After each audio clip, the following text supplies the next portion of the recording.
Philippe! Je sais où tu te caches! Bon alors je suis pas sûr que ce gars fasse référence à Philippe II d'Espagne, mais aujourd'hui je vais te parler un peu de lui. Enfin indirectement, je vais te parler d'un pays qui porte son nom et qui se situe à presque 12 000 km de son Espagne natale. Si t'as un bon sens de la déduction, t'auras compris que je te parle des Philippines.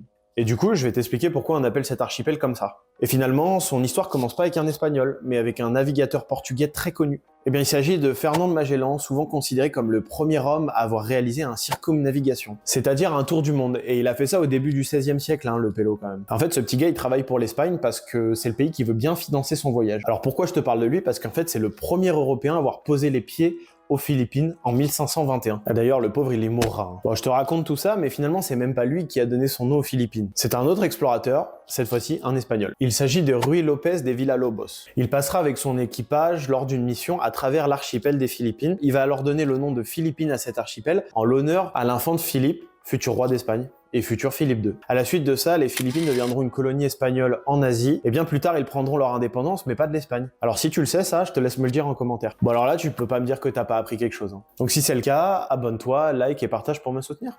Tchuss!